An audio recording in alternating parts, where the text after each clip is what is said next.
para pejuang buah hati, balik lagi ke channel YouTube saya, Dr. Indah Anwar, spesialis kebidanan dan penyakit kandungan. Saya berpraktek di Morula IVF Jakarta. Kali ini saya akan membahas mengenai pertanyaan yang sering diajukan pasien, terutama pasien-pasien bayi tabung yang sudah dilakukan pengambilan sel telur dan kemudian dilakukan transfer embrio. Yang sering ditanyakan adalah apakah pada program bayi tabung setelah embrio ditransfer ke dalam rahim, artinya embrio yang dibuat di laboratorium dan dikembalikan ke dalam rahim, kemudian setelah transfer tersebut apakah harus bed rest atau tirah baring, artinya istirahat di tempat tidur supaya bisa terjadi kehamilan. Memang masa-masa dari transfer embrio sampai 2 minggu ke depannya untuk menunggu hasil apakah terjadi mens atau terjadi kehamilan, itu adalah masa-masa yang sangat menegangkan atau sangat tidak nyaman bagi pasien yang mengikuti program bayi tabung. Tentu mereka umumnya akan berharap embrio itu menempel di rahim, sehingga banyak upaya yang ingin dilakukan supaya peluang embrio nempel di rahim itu akan makin besar. Jadi perlu diketahui bahwa program bayi tabung itu sebenarnya memang membuat embrio di luar tubuh, dan kemudian embrio tersebut dipilih 1 atau 2 dikembalikan ke dalam rahim supaya bisa terjadi kehamilan. Jadi kalau embrio sudah ditransfer ke dalam rahim, sebenarnya tidak ada lagi upaya yang bisa dilakukan supaya embrio tersebut menempel di rahim. Artinya penempelan embrio di rahim tidak bisa kita bantu. Jadi harus terjadi secara alami. Inilah yang menyebabkan program bayi tabung sering gagal. Faktor paling penting untuk menempelnya embrio di rahim adalah embrionya harus normal. Jadi normal bukan bagus. Jadi embrio bisa saja bagus, yang disebut good atau excellent, tetapi jika embrio tersebut tidak normal, artinya kromosomnya tidak normal, maka embrio tentu tidak bisa menempel di rahim. Nah, pemeriksaan normal atau tidak normal ini memang tidak rutin dilakukan dalam program bayi tabung. Biasanya embrio hanya kita periksa fisiknya, apakah bagus, kurang bagus, atau jelek ya. Artinya excellent, good, moderate, poor. Jadi itu adalah perkembangan fisik dari embrio. Tidak memeriksa apakah embrio itu yang excellent dan good misalnya adalah embrio yang normal secara kromosom. Kalau kita mau tahu bisa, tetapi ada pemeriksaan lanjutan yang disebut PGT-A.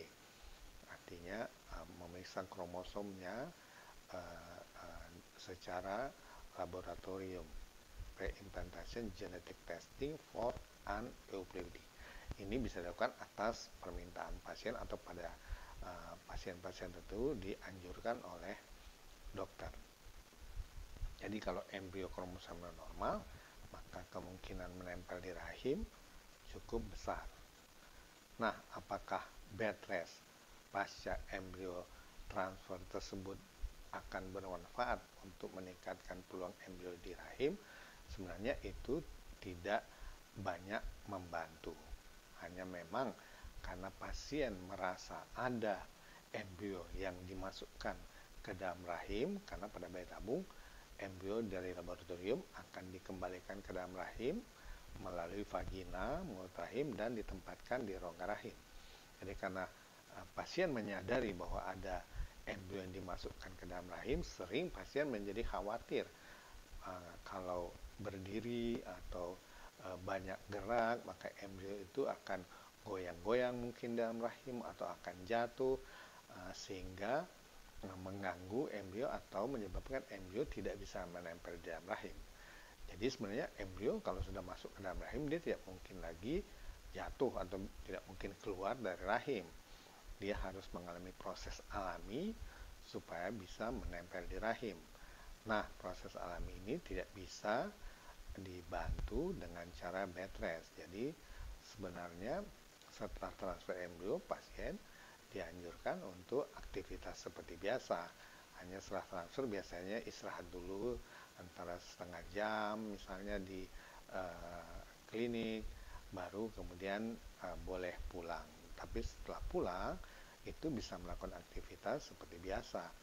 Tidak perlu khawatir embrio akan jatuh atau akan goyang-goyang sehingga tidak terjadi kehamilan. Cuman pasien biasanya sulit mengatasi pemikirannya bahwa embrio tidak nempel kalau aktivitas seperti biasa, sehingga umumnya banyak yang takut bergerak, takut jalan, bahkan ada yang minta dirawat.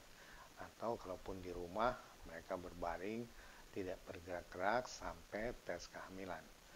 Jadi sebenarnya bed rest itu tidak diperlukan dan tidak akan meningkatkan peluang embrio nempel di rahim.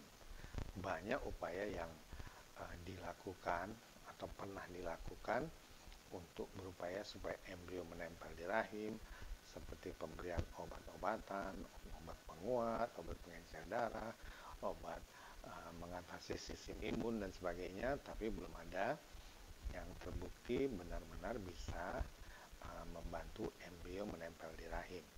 Jadi yang penting adalah embrionya normal atau tidak. Kalau normal, maka kemungkinan nempel di rahim akan sangat tinggi. Jadi pasien-pasien mengikuti program bayi tabung tidak perlu khawatir, setelah transfer embrio tidak perlu bed rest, bisa beraktivitas biasa. Tapi pada dasarnya bagaimana yang paling menyenangkan atau menenangkan pasien itu boleh saja dilakukan. Mungkin ada yang mau bed rest, ada yang tidak mau kerja, ada yang mau tetap beraktivitas biasa. Itu sebenarnya tidak terlalu masalah karena tidak mempengaruhi peluang untuk hamil. Mudah-mudahan penjelasan ini bisa menambah wawasan bagi ibu-ibu yang mengikuti program bayi tabung dan dilakukan transfer embrio. Jangan lupa subscribe. Salam 2 garis biru.